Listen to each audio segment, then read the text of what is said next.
Here we are given a polynomial expression to the degree of 3, and we're dividing it by this factor of x minus 3.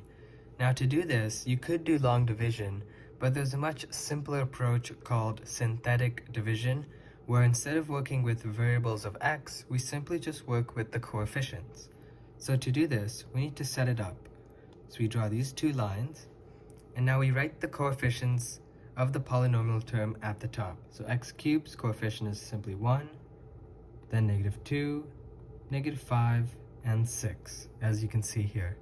Next, we are dividing it by 3, because when we set x minus 3 to 0, we get x is equal to 3. Now, first step that we need to do is we need to bring this 1 down, and we'll write it here.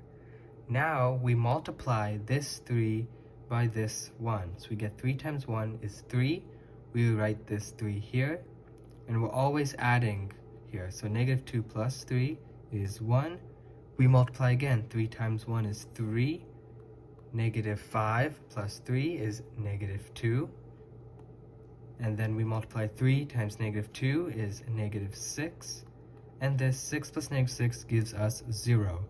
And to double check that you're doing this right, the last term should always be 0, because you should always be dividing by a factor of this polynomial. Now we can write this as a quadratic. So here we have, this is equal to x minus 3, which is already a factor that we're given here. And the resulting expression is, so this is the remainder, 0. I like to just label them. This is the constant term.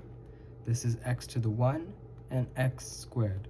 So we simply just get x squared plus x minus 2, and this is a much better form to work in. Like and subscribe for more videos.